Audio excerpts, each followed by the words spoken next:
नाज़रीन अस्सलाम वालेकुम रहमतुल्लाहि व बरकातुहू। नाज़रीन, हम आपको बता दें, आज इस अजीम शख्सियत से हम आपकी मुलाकात करवाने जा रहे हैं। वो हैं मोहम्मद अब्दुल हकीम आखिल साहब, जो कि correspondent Holi town high school हैं और vice president super federation of private schools हैं। 99 टीवी टॉक शो में स्टूडियो में खैर मकदम करता है हकीम साहब का। अस्सलाम वालेकुम व रहमतुल्लाहि व बरकातुहू। वालेकुम सलाम व रहमतुल्लाह। आज की जो गुफ्तगू है वो है एसएससी के बाद क्या करें, व्हाट आफ्टर एसएससी। क्योंकि अभी एसएससी के इम्तिहान बहुत ही करीबुल ख़त्म हैं, इसके बाद नताइज आएंगे और तकरीबन स्टूडेंट्स कम्युनिटी की जो है जहनों में ये रहता है कि आखिर हमारा मुस्तकबिल का फ़ैसला क्या होगा। लेकिन इसके साथ साथ ये भी देखने में आता है कि काफ़ी लोग जो भी कोर्स है वो चॉइस तो कर लेते हैं, लेकिन बाद में काफ़ी पछताते हैं। तो इस बारे में आपका क्या ख्याल है?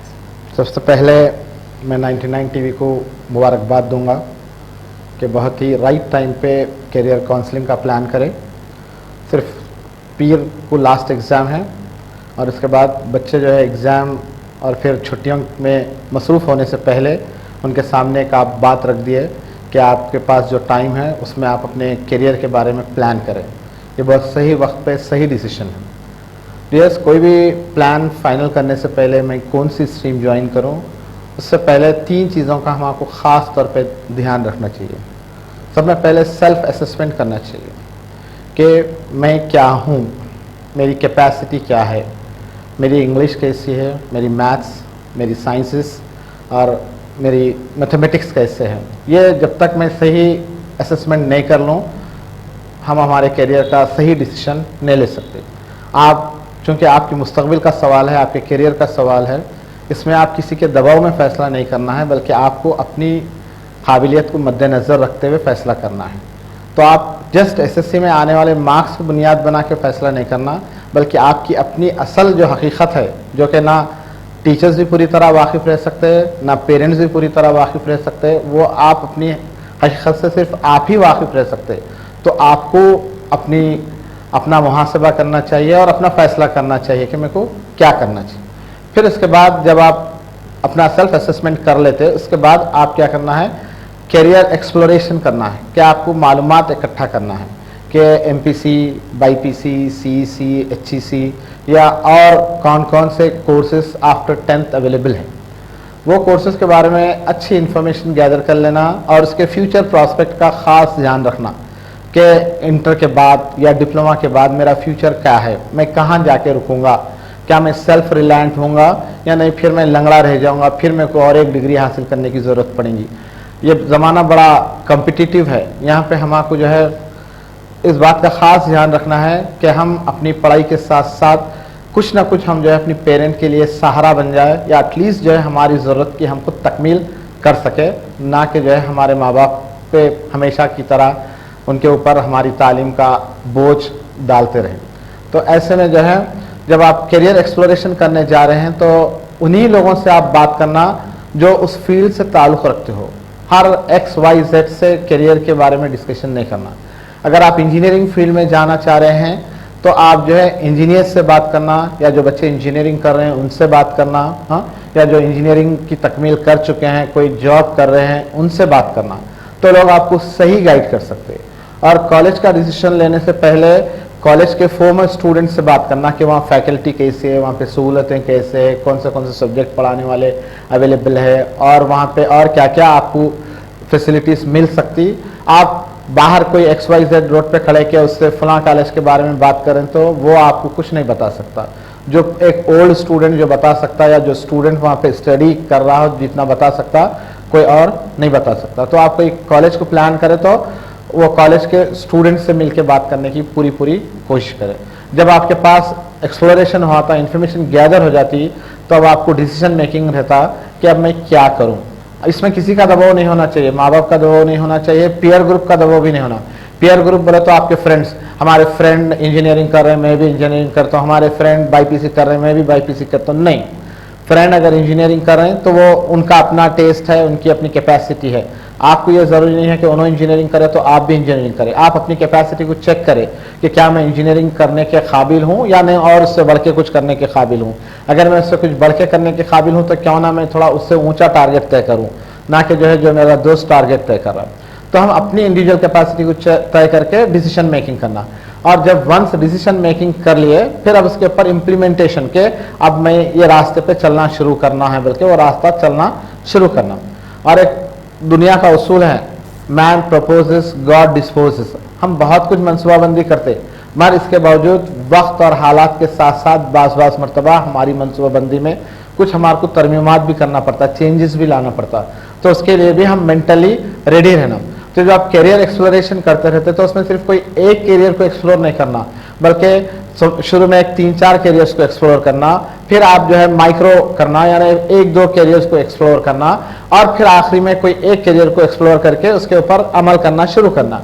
अगर खुदा ना खास्ता वो कैरियर में अपॉर्चुनिटीज टाइम के साथ साथ अपॉर्चुनिटीज चेंज होते रहते, आप थोड़ा आगे बढ़ने के बाद, आपकी इंटरमीडिएट खत्म होने के बाद आपको कुछ अंदाजा हुआ कि इसमें अपॉर्चुनिटीज लिमिटेड हो रही या ये कोर्स सैचुरेट हो जा रहा, तो जो आप सेकेंड ऑप्शन तय करके रखे थे उस तरफ जो है फिर आप रिकंसिडर करके अपने आप को नई तरीके से तैयार कर सकते हैं। तो ये हमारी ज़िंदगी के जो है ज़िंदगी का ख़ास मोड़ है, इसमें हमको बहुत सोच समझ के फैसला करने की ज़रूरत है। ये फैसला किसी के दबाव में नहीं होना, टीचर्स के दबाव में नहीं होना, पेरेंट्स के दबाव में नहीं होना, पीयर ग्रुप के दबाव में नहीं होना, मगर मशवरा सबसे लेना आप, मगर राइट लोगों से मशवरा लेना, जिससे बने उससे मशवरा लेंगे तो आपको कन्फ्यूजन भी होगा।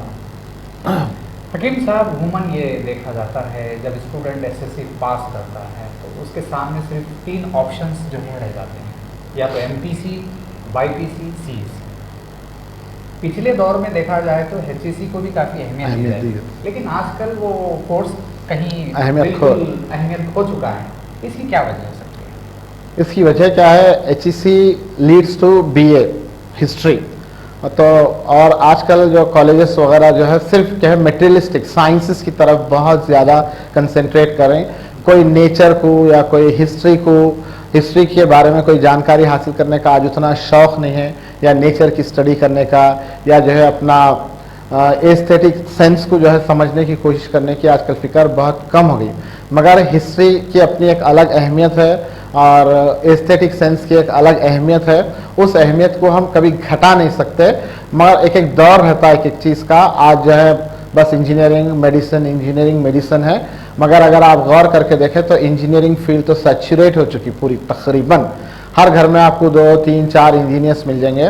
तो ऐसे में हम आपको और ऑप्शंस पे गौर करना ज़रूरी है।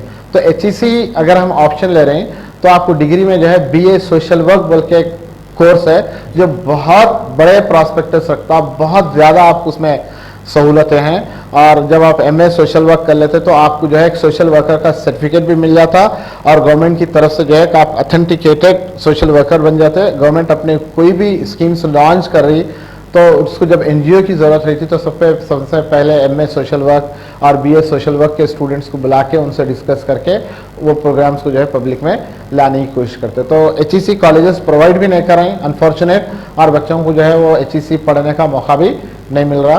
तो अब ये वक्त की डगर है, वक्त के साथ साथ जो है हालात में तब्दीलियाँ आते रहते हैं। देखने में यह आया है कि इंजीनियरिंग की सीट्स काफ़ी कॉलेजेस में खाली पड़ी हुई हैं, कई इंजीनियरिंग कॉलेजेस मुंतज़िर हैं स्टूडेंट उसमें दाखिला है। एक वक्त ऐसा था काफ़ी कंपटीशन था सीट्स को हासिल करने में, लेकिन अब क्या वजूहात है जो इंजीनियरिंग की तरफ लोगों की रग़बत नहीं है? रग़बत सबसे पहले क्या हुआ, इंजीनियरिंग के नंबर ऑफ कॉलेजेस की क्वांटिटी बहुत बढ़ गई, और जो आउटकम है इंटरमीडिएट में एमपीसी स्टूडेंट्स का वो कॉलेज की सीट से कम है, इसलिए जो है कई कॉलेजेस के सीट्स वैकेंट है। इंजीनियरिंग कोई फील्ड हो उसका अपना डिमांड तो हर ज़माने में रहा, मगर चूँकि जो है सप्लाई ज़्यादा हो गई और डिमांड कम हो गया, इस वास्ते कॉलेजेस में सीट्स बहुत ज़्यादा खाली जा रहे। इसका ये मतलब नहीं है कि इंजीनियरिंग अपनी अट्रैक्शन खो दी, मगर किसी को भी सर्वाइव होना हो तो फिट अपने आप को जो है अपडेट अगर रखेंगे आप अपने सब्जेक्ट में, अपनी फील्ड में, तो आप फिट हो पाएंगे और कहीं भी जो है आप जगह बना पाएंगे। जस्ट आपके पास अगर डिग्री है और आपके अंदर वो डिग्री के साथ साथ वो कैपेसिटीज़ नहीं है तो आप कहीं भी फिट नहीं हो सकते। तो इंजीनियरिंग जो बच्चे कर रहे हैं उनको डिसअपॉइंट होने की ज़रूरत नहीं है, मगर ध्यान इस बात का रखें कि जस्ट नेम से इंजीनियरिंग ना करें, बल्कि आप परफेक्ट इंजीनियर बनने की कोशिश करें तो आप जो है यकीनन कामयाब रहेंगे। इंजीनियरिंग का फील्ड अट्रैक्शन नहीं हो रहा बल्कि सप्लाई ज़्यादा होगी, इस वास्ते ऐसी सूरत हाल है। इंजीनियरिंग लेवल के जो कोर्सेज हैं इसके अंदर और क्या ऑप्शंस हैं, क्योंकि हमारे काफ़ी स्टूडेंट कम्युनिटी एक लिमिटेड जो है 2-4 चीज़ों पर ही फोकस करती है। अब क्या है, हम हैदराबाद सिटी में हैं, अगर हम कोस्टल एरियाज में होते या जो है इंडस्ट्रियल एरियाज में होते, जैसे महाराष्ट्र है, बॉम्बे में अगर होते तो वहाँ पे आपको टेक्सटाइल इंजीनियरिंग की एक फैसिलिटी मिलती, केमिकल इंजीनियरिंग की एक फैसिलिटी मिलती। हमारे पास सी शोर नहीं है, हमारे बच्चों को जो है बहुत सारे एम्यूनिटीज़ खासतौर पे इंजीनियरिंग में कम होते चले आ रहे हैं, तो एरिया के हिसाब से फैसिलिटीज़ अवेलेबल रहती। अब जैसा एरोनॉटिक इंजीनियरिंग है और आपके क्या बोलते हैं आपके स्पेसक्राफ्ट इंजीनियरिंग है, ऐसे बहुत सारे इंजीनियरिंग कोर्सेज है, मगर उसके साथ साथ वो शहर में वो सहूलतों का होना भी बेहद ज़रूरी है। फिर उसके साथ साथ जॉब प्लेसमेंट की भी गारंटी अगर हो तो बच्चे वो कोर्सेज की तरफ जा सकते। तो आप कोर्स डिसाइड करते वक्त आप कौन से शहर में हैं और कौन सा शहर है आपका, इसको ध्यान रख के वहाँ पे क्या क्या फैसिलिटीज़ है उसको। इंजीनियरिंग इन लेदर टेक्नोलॉजी भी आजकल एक बहुत तेज़ी के साथ फैल रही है इंजीनियरिंग, ऐसे बहुत सारे ब्रांचेस डे बाय डे आते जा रहे हैं हमको, और हम कोशिश ये करना चाहिए कि नए ब्रांच को जाए और फिर नए ब्रांच को जाने के साथ साथ उसका फ्यूचर क्या है उसको ध्यान में रखते हुए अगर हम काम करें तो यकीनन हम जो है हमेशा कामयाब रहेंगे। बेहतरीन मुस्तकबिल हर कोई चाहता है, चाहे स्टूडेंट हो या उनके वालिदैन हो। हकीम साहब, आप ये ज़रूर बताएं कि इंजीनियरिंग के अलावा कौन से ऐसे फ्यूचर प्रॉस्पेक्ट्स हैं स्टूडेंट्स के लिए और क्या ऑप्शंस उनके लिए है जो आप जो है उनको बता सकते हैं, आप इस पर थोड़ी रोशनी डालें। वक्त के साथ साथ बहुत रिक्वायरमेंट्स बहुत ज़्यादा बढ़ गई, हर चीज़ के जो है कई डिविजन्स हो गए, कई जो है सब डिविजन्स हो गए, इंजीनियरिंग के कई डिवीजन्स हो गए तो मेडिकल साइंसेस के भी कई डिवीजन हो गए। मेडिकल साइंसेस में हम सिर्फ 3-4 कोर्सेज को जो है डिग्री लेवल पे रिकॉग्नाइज करते हैं, जैसा MBBS है, BMS है, BMS है, BNS है। मगर अगर हम मेडिकल की पैरामेडिकल कोर्सेज में जा रहे हैं तो इतनी तरह के टेक्नीशियंस मिलेंगे आपको, एक्सरे टेक्नीशियंस मिलेंगे, लैब टेक्नीशियन मिलेंगे, आपको ऑपरेशन थिएटर टेक्नीशियन मिलेंगे। ये डिप्लोमा जो है 3 साल के 2 साल के ऐसा रहते हैं, जहाँ पे एक MBBS डॉक्टर है वहाँ पे उससे ज़्यादा कई टेक्नीशियंस को हमारे दवाखाने को ज़रूरत रहती। तो जो बच्चे MBBS एंट्रेंस लिख रहे हैं और किसी वजह से वो सीट नहीं पा रहे हैं तो वो दिल अपना छोटा नहीं करके ये जो साथ में पैरामेडिकल कोर्सेस है उसमें से जो है कोई भी आप कोर्स ऑप्ट करके अगर ज्वाइन कर ले रहे हैं तो आप डॉक्टर के बाजू खड़े के डॉक्टर के उतना ज़रूर काम करेंगे, और डॉक्टर भी जो है आपके बगैर वो ऑपरेशन का अमल या जो है ECG लेने का अमल या जो है एक्सरे लेने की एक्टिविटी जो है पूरी नहीं कर सकता। जहाँ डॉक्टर है वहाँ पे उसकी सपोर्टिंग में जो पैरामेडिकल स्टाफ है उसकी भी सख्त ज़रूरत है। और ख़ास तौर पे मेडिकल साइंसेस की दुनिया में बहुत सारे सब डिविजन्स है और बहुत सारे डेवलपमेंट्स भी आ रहे हैं टाइम के साथ साथ, तो वो बच्चे अगर उधर जाएं तो उसमें जो है बहुत बेहतर मुस्तकबिल वो पा सकते। और मेडिकल कोर्सेज के लिए सिटी और शहर का भी प्रॉब्लम नहीं है। बेंगलुरु के बाद अगर मेडिकल साइंसेस की दुनिया में सब में आगे अगर है तो हैदराबाद शहर है, और बहुत सारे हॉस्पिटल्स का चेन है हमारे पास। जो बच्चे जो है ये पैरामेडिकल कोर्सेज करके आएंगे उनके लिए जॉब का कोई प्रॉब्लम नहीं रहेगा, जॉब प्लेसमेंट का। अगर जॉब प्लेसमेंट का मौका नहीं रहा तो खुद अगर आप जो है लैब टेक्नीशियन का कोई डिप्लोमा करें तो आपका खुद आप लैब ऑर्गेनाइज कर ले सकते हैं, आप खुद वो लैब को मैनेज कर सकते हैं और कई लोगों को जो है आप एम्प्लॉयमेंट दे सकते हैं। और कोर्सेज डिसाइड करते वक्त खास इस बात का ध्यान रखना कि हम सेल्फ रिलायंट जल्द से जल्द बन जाए, हम अपने पैरों पे जल्द से जल्द खड़े हो सके, ताकि जो है हम भी अपने पैरों पे खड़े हो सकना और हमारी मदद से जो है दूसरों को भी फायदा पहुंच सकना। अब जो हमारी प्रेजेंट गवर्नमेंट है कई एंगल्स पे हमको इख्तलाफ होगा, मगर बच्चों की तालीम के वास्ते और स्टार्टअप प्रोग्राम के वास्ते, इंजीनियरिंग के स्टूडेंट्स के वास्ते तरह तरह के स्टार्टअप बल्कि गवर्नमेंट ऑफ इंडिया का एक प्रोग्राम है जिसमें डिप्लोमा इंजीनियर्स को और ग्रेजुएट इंजीनियर्स को जो है लोन फैसिलिटी दे रहे हैं। मुद्रा बल्कि एक स्कीम है जिसमें 75,000 रुपये अगर आपके पास डिप्लोमा है तो आप जाके रजिस्टर करवा लीजिए बैंक में, मुद्रा अकाउंट खुला लीजिए, आप अपना प्रोजेक्ट पेश कीजिए, गवर्नमेंट वेरी फर्स्ट डे आपके अकाउंट में 75,000 डिपॉजिट कर दे रही है। उसके बाद आप कोई भी स्टार्टअप प्रोग्राम शुरू कर सकते हैं।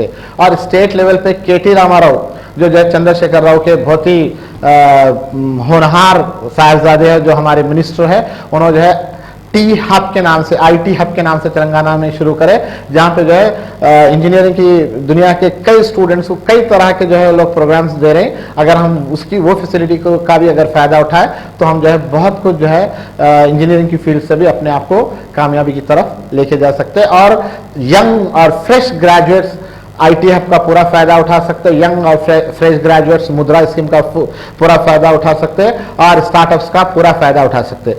हर काम के लिए दिक्कत होती, मुश्किलात होते, मालूमात करना पड़ता, मेहनत करना पड़ता, तभी जाके जो है आप खुद भी अपने पैरों पे खड़े हो सकते हो और दूसरों को भी अपने पैरों, उन लोगों की भी आप मदद कर सकते हो। तो मैं इंजीनियरिंग के स्टूडेंट से खास तौर पे गवर्नमेंट ऑफ इंडिया की और गवर्नमेंट ऑफ तेलंगाना के जो नए नए प्रोजेक्ट्स है साइंस एंड टेक्नोलॉजी को डेवलप करने के, वो प्रोजेक्ट्स की अच्छी स्टडी करें और आप एक कदम उठाइए, बाकी 9 कदम जो है खुद अल्लाह रब्बुल इज़्ज़त चलाएंगे आपको और आप कामयाबी की मंजिल तक पहुंच सकेंगे। और हमारे पास एक गलत फहमी है, हम सो एंड सो है, हमको ये नहीं मिल सकता, हमको वो नहीं मिल सकता। पहले रास्ता तो चले बगैर दूर ठहर के हमको ये नहीं मिल सकता, हमको ये नहीं मिल सकता, हमारे साथ ऐसा नहीं हो सकता, ये सोच को निकाल के हम हासिल करके रहेंगे। बल्कि आप जो है अपने कदम चलाना शुरू कीजिए। आपके अंदर अगर काबिलियत है, आपके अंदर अगर सलाहियत है, तो सिस्टम जो है आपके सामने झुकेगा और आपको जो है सपोर्ट करेगा। हकीम साहब, हाल ही में ये बात सामने आई है कि कई इंजीनियरिंग ग्रेजुएट ज़रूर हैं जो बेरोजगार, लेकिन उनके अंदर कम्युनिकेशन स्किल्स की काफ़ी बहुत कम है। तो इस वजह से जो कॉरपोरेट इंडस्ट्री है वो कॉम्पिटेंट लेवल नहीं है बोल के उनको चुना नहीं जा रहा है, रिजेक्ट कर दिया जा रहा है। क्या आपको लगता है कि चूँकि आप भी काफ़ी अरसे से एक एकेडमिशियन हैं, तो स्कूल लेवल से ही अगर कम्युनिकेशंस को डेवलप किया जाए, क्या ये बेहतर रहेगा कि वो उस लेवल तक, जब डिग्री या फिर इंजीनियरिंग या फिर जो भी MBA, फाइनेंस, व्हाटएवर जो भी करते हैं, वो लेवल तक वो जो है काफ़ी कॉम्पिटेंट हो जाएंगे, ready for the job market हो जाएंगे? ये हमारे सिस्टम का वीकनेस है कि हम सॉफ्ट स्किल्स पे कंसंट्रेट नहीं करें। आज हज़ारों इंजीनियर्स प्रोड्यूस हो गए, मगर उनके अंदर सॉफ्ट स्किल्स की कमी की वजह से MNCs खास तौर पे इनको रिजेक्ट कर रहे हैं। तो गवर्नमेंट ऑफ AP एक स्कीम ऑलरेडी लॉन्च कर चुकी, जितने इंजीनियरिंग ग्रेजुएट्स हैं उनके सॉफ्ट स्किल्स को डेवलप करने की। तो सॉफ्ट स्किल्स खास तौर पे कम्युनिकेशन स्किल्स, और आपको मालूम है जितने भी इंटरव्यूज़ हो रहे हैं वो कई रिंग्स में होते हैं और लास्ट में जो टेस्ट होता है वो होता है आपके सॉफ्ट स्किल का टेस्ट। और अगर आप वो सॉफ्ट स्किल के टेस्ट में फेल हो गए, कम्युनिकेशन में अगर फेल हो गए, तो आप पूरे रिंग्स जितने क्रॉस करके आए वो बेकार हो गए और फिर आपको उल्टे पाँव जो है अपने घर वापस आना पड़ता। तो हम ये बच्चों के कम्युनिकेशन स्किल्स को डेवलप करने के लिए सिर्फ स्कूल लेवल पे नहीं, बल्कि मैं तो ये चाहूँगा इंटरमीडिएट लेवल पे, डिग्री लेवल पे, हर जगह एक पैरेलल सब्जेक्ट होना चाहिए जहाँ पे स्टेज के हिसाब से जो है उनके कम्युनिकेशन लेवल को बढ़ाने की ज़रूरत है। और ख़ास तौर पे डायलॉग, इंटरेक्शन, डिबेट, ये चीज़ों, डायलॉग नहीं आता, इंटरेक्शन नहीं आता, डिबेट नहीं आता, प्रोजेक्ट प्रेजेंटेशन नहीं आता। लिखो बोलो हज़ारों सफ़े लिख देंगे, ड्रॉ करो बोलो लाखों पेजेस ड्रॉ कर देंगे, मगर जब प्रेजेंट करो आप क्या कर रहे हैं, नथिंग। तो प्रेजेंटेशन इज़ वेरी इंपॉर्टेंट। आपका कोई भी इंजीनियरिंग के स्टूडेंट को जो है जब कोई प्रोजेक्ट बना रहा तो उसको ने कितनी खूबसूरती से प्रेजेंट करा, दैट प्लेज वाइटल रोल। अगर उन्हें प्रेजेंट करने में फेल हो गया तो समझो आपका प्रोजेक्ट भी फेल हो गया। आप प्रेजेंटेशन में क्या चीज़ें होना है, क्या चीज़ें नहीं होना है, तो शुरू से हम लैक कर रहे हैं। स्कूल लेवल पे भी लैक कर रहे हैं हम, इंटरमीडिएट लेवल पे भी लैक कर रहे हैं हम, और डिग्री लेवल पे भी लैक कर रहे हैं। तो हमारे एजुकेशन सिस्टम में, और चूंकि हम इंग्लिश मीडियम, खास तौर पे नॉर्थ इंडिया, सेंट्रल इंडिया में इंग्लिश मीडियम का बड़ा चलन है और रीजनल मीडियम को या मदर टंग को हम बहुत लो प्रेफरेंस दे रहे हैं। अब उसके बाद जो है जब हम जॉब को जा रहे हैं तो हमको बड़ी दिक्कत हो रही, तो इसलिए हम जो है बच्चों की इंटरनेशनल लैंग्वेज इंग्लिश को इम्प्रूव करने के वास्ते और उनके कम्युनिकेशन स्किल्स को इम्प्रूव करने के वास्ते ग्रास रूट लेवल से अगर हम काम करते हुए आएंगे तो ये जो है उनको फ्यूचर में जो है उनके जॉब अपॉर्चुनिटीज़ में इजाफा करेंगे। आखिर में हकीम साहब, हमारे स्टूडेंट कम्युनिटी के लिए वैल्यूबल मैसेज आपकी जानिब से? हमारे पास अभी अभी एक ग्रुप छूट गया, वो था कॉमर्स और मैनेजमेंट का ग्रुप। हमारे पूरे डिस्कशन में हम इंजीनियरिंग डिस्कस करें, मेडिकल साइंसेज डिस्कस करें, मगर एक बहुत ही क्या बोलते हैं आप, जॉब प्रोवाइडिंग जो सेक्शन है कॉमर्स का, हाँ, वो सेक्शन में भी जो है हमारे बच्चों को पूरी तवज्जो लेने की ज़रूरत है और आज हमारे बच्चों के अंदर एंटरप्रेन्योर स्किल्स को डेवलप करने की ज़रूरत है। हम नौकरी की तलाश ना करें बल्कि हम लोगों को नौकरी फराहम करने के लिए अपने अंदर ऐसी कैपेसिटी पैदा करें। तो ऐसी कैपेसिटी पैदा करने के वास्ते जो है जो कॉमर्स की फील्ड है, जैसे ख़ास तौर पे MBAs है, BCom ग्रेजुएट्स है, ये लोग ये CEC से जो रिलेटेड कोर्सेज है इसके ऊपर भी हम कंसंट्रेट करें और हमारे एंटरप्रेन्योर स्किल्स को आगे बढ़ाएं और बैंक्स को हम जाएं और जाके जो है हमारी कैपेसिटीज़ के हिसाब से जो है उससे फैसिलिटीज़ अवेल करें और हम जो है ई-कॉमर्स और ई-टेलर आज का बहुत बड़ा मार्केट है, तो ई-कॉमर्स और ई-टेलर्स में भी जो है हमारे बच्चों को जो है आने की ज़रूरत है। अभी ई-कॉमर्स और ई-टेलर्स से पूरे मल्टीनेशनल कंपनीज का कब्जा है और हम पूरे हिंदुस्तानियों फिल वक्त नौकरी कर रहे हैं उनकी, तो हम हिंदुस्तानियों को नौकरी छोड़ के उन्होंने आ तो गए मार्केट में, मगर अब उनके बॉस के बाजू और या बॉस की सीट पे बैठने की हमको तैयारी करने की ज़रूरत है और वो सीट पे वही बच्चे बैठ सकते हैं जो कॉमर्स फील्ड से आ रहे हों और जो है ई-कॉमर्स और ई-टेलर्स की स्टडी करके आगे होंगे। एक और फील्ड जो कि आज की सख्त ज़रूरत वाली फील्ड है वो है लॉ। हम उसको भी मिस कर रहे हैं, मगर लॉ के वास्ते भी जो है हमको सख्त कोशिश करने की ज़रूरत है, क्योंकि जो है वक्त के साथ साथ जो है आदमी कई उलझनों का शिकार हो जा रहा। विजय माल्या हिंदुस्तान छोड़ के बाहर चले गया, 7,000 करोड़ रुपये जो है इंडियन गवर्नमेंट के जेब में रख लेके, और हमारा निज़ाम जो है उसको वापस लाने की ताकत नहीं रख सकता। तो हमारा कानूनी जो लॉ है, लॉ के अंदर जो वीकनेसेस है उसका जो है दूसरे लोग फ़ायदा उठाते, तो हमको ऐसे लॉ ग्रेजुएट्स को भी तैयार करने की ज़रूरत है जो है हमारी समाज की ज़रूरत की तकमील कर सके। और आज ख़ास तौर पे बास कम्युनिटीज़ में, पर्टिकुलरली मुस्लिम कम्युनिटी में जो है अच्छे लॉयर्स की सख्त कमी है, ख़ास तौर पे जो है वफ़ के इश्यूज़ को सॉल्व करने के लिए, शरई इश्यूज़ को सॉल्व करने के लिए, तो वफ़ के इश्यूज़ को सॉल्व करने के लिए, शरई उसूल को सॉल्व करने के लिए जब वकीलों को तलाश करते तो हमारी कम्युनिटी का वकील हमको नहीं मिलता, फिर हमको जो है गैर कम्युनिटी के वकील के पास जाके जो है उसकी खिदमत हासिल करना पड़ता। वफ़ के मसाइल इतने ज़्यादा हैं हमारे पास कि अगर उसका हम सही इलाज करें तो हमारी कौम की गुर्बत ख़त्म हो जा सकती। तो हम ये ख्वाहिश करेंगे। और लॉ को जो है कहीं एडमिशन नहीं मिला तो मैं लॉ में एडमिशन ले रहा हूं, ये पहले नोशन निकाल दो। लॉ में इसलिए पढ़ रहा हूं कि मैं जो है मजलूम की मदद करने के वास्ते पढ़ूंगा। वकील के बारे में जो समाज में गलत फहमी पहली भी है कि कोई वकील बन गया तो शैतान बोलता मैं साहिब औलाद हो गया, ये गलत मैसेज है, ये गलत बात है। मजलूम को इंसाफ दिलाना सब में बड़ी जंग है, तो ये जंग का भी जो है हमारा हिस्सा बनना जरूरी है। कई गुनाहगार छुट गए तो छुट गए, मगर एक मजलूम जो है गलती से सजा नहीं पाना। अगर एक मजलूम गलती से सजा पाया तो समझो उस दिन इंसानियत पे सब में बड़ा जुल्म हुआ। तो इसलिए मजलूम की मदद के वास्ते जो है हमको लॉ की फील्ड को भी चूज करना बेहद जरूरी है। और एट द एंड मैं सारी कम्युनिटी के, खास तौर पे मुस्लिम कम्युनिटी के स्टूडेंट से ये ख्वाहिश करूंगा कि हम बड़ी तेजी के साथ जो है गवर्नमेंट जॉब्स, हमारे जो पहले जो हमारे आबा व अजदाद जॉब्स करते थे वो सीट्स पूरे जा चुके हैं। अब हर कॉर्नर पे, हर ऑफिस में जो है कोई हमारा आदमी हमको दिखाई नहीं देता। तो ऐसे में आप ग्रेजुएशन तकमील कर चुके हो तो आप ग्रुप 2 के एग्जाम्स लिख सकते हैं, ग्रुप 1 के एग्जाम्स लिख सकते हैं। आप इंटरमीडिएट तकमील कर चुके हैं तो आप जो है LDC का एग्जाम लिख सकते हैं। आप SSC कंप्लीट कर चुके हैं तो वो लेवल पे भी गवर्नमेंट के एग्जाम लिखने में कोई बुराई नहीं है। रास्ता चल के मंजिल नहीं मिल रही, नो प्रॉब्लम, हम रास्ता चलेंगे नहीं और बोलेंगे हमको मंजिल नहीं मिल सकती, तो ये तो जो है जंग लड़ने से पहले हार जाने का ऐलान करने के बराबर है। तो मैं सारे स्टूडेंट से ख्वाहिश करूंगा जहां पे आप जो है डिफरेंट फील्ड्स को अप्रोच कर रहे हैं वहीं पे साथ ही साथ जो है गवर्नमेंट जॉब्स की भी तरफ कंसंट्रेट करें और हर कॉम्पिटिटिव एग्जाम्स लिखे और अपने आप को जो है कहीं ना कहीं फिट करने की कोशिश करें। क्योंकि ब्यूरोक्रेसी का जब तक एक कौम हिस्सा रहती तो कौम को ताकत रहती, वो कौम जो है ताकत के साथ दफ्तरों में चल फिर सकती है और अपना काम करा सकती है। अगर ब्यूरोक्रेसी में हम पूरी तरीके से ख़त्म हो जाएंगे तो फिर जो कानून बनेंगे और कानूनों पे जब अमल करना शुरू करेंगे तो हमारी आवाज़ पहुंचाने का कोई जरिया बाकी नहीं रहेगा। तो मेरी ख्वाहिश है पर्टिकुलरली मुस्लिम कम्युनिटी स्टूडेंट से कि वो हर हाल में जो है मैक्सिमम लेवल पे ब्यूरोक्रेसी का हिस्सा बनने की पूरी कोशिश करे और गवर्नमेंट ऑफ तेलंगाना की तरफ से, गवर्नमेंट ऑफ इंडिया की तरफ से फ्री एजुकेशन की तरह की फैसिलिटीज़ है।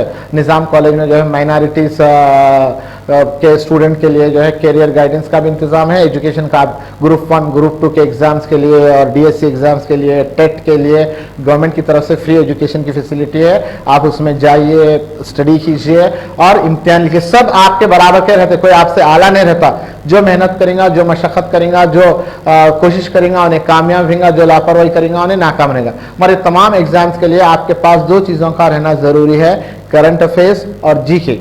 जिसकी करंट अफेयर्स अपडेट रही थी और जिसकी जीके अपडेट रही थी, वो बच्चा कोई भी कॉम्पिटिटिव एग्जाम लिख सकता। करंट अफेयर्स को अपडेट रखने का एक ही तरीका है कि आप रोज़ अखबार पढ़ें और अहम वाक़यात को नोट कर ले, ताकि आने वाले एग्जाम में वो वाक़े के बारे में आप कहाँ गए थे, हुज़ू की बुक में नहीं मिलता, कोई बुक में नहीं मिलता, वो डेट को आप नोट, जो भी स्पेशल वो रहते एक्सीडेंट्स या इंसिडेंट्स या हैपनिंग्स रहते, उसका आप एक नोट बनाना और कॉम्पिटिटिव एग्जाम को जाने से पहले उसको पढ़ के गए तो, और वो बच्चे जो है आसानी के साथ ये एग्जाम्स कामयाब कर सकते हैं। बहरहाल मैं अपनी दिल की गहराइयों से 10th क्लास के और इंटरमीडिएट के स्टूडेंट्स के लिए जो है सब में पहले जो है एडवांस में इनकी कामयाबी के लिए जो है मैं मुबारकबाद दूंगा और उम्मीद करूंगा कि सब लोग जो है अच्छे ग्रेड्स के साथ कामयाबी हासिल करेंगे। और ये जो टाइम है इनके पास बचा हुआ 1 महीने का, 1.5 महीने का, उसमें अच्छी तरह से जो है आप कैरियर के बारे में एक दूसरे से डिस्कस करेंगे और 99 टीवी की भी खिदमत आप हासिल कर सकते हैं। 99 टीवी को जो है डायरेक्ट फ़ोन करके भी आप आपके कैरियर से रिलेटेड सवालात कर सकते हैं। और अगर 99 टीवी के ज़रिए जो है अगर हमारा नंबर भी चाह रहे हैं तो आप 99 टीवी को फ़ोन करके हमारा नंबर भी ले सकते हैं। हमारे से भी कोई आपको डायरेक्ट 1-to-1 क्वेश्चन करना है तो कर सकते हैं। मैं उम्मीद करूँगा कि आप सब जो है फ्लाइंग कलर्स के साथ SSC और इंटर का एग्ज़ाम पास करेंगे। बेहद शुक्रिया हकीम आखिल साहब, आपने काफ़ी कीमती वक्त निकाल कर आज 99 टीवी स्टूडियो में हमारे दरमियान गुजारा और काफ़ी दिलचस्प मालूमात हमारे नाजरीन की खिदमत में पेश की। ऐसे ही दिलचस्प शख्सियतों के साथ हम आपकी मुलाकात करवाते रहेंगे। देखते रहिए 99 टीवी, आपका अपना पसंदीदा चैनल।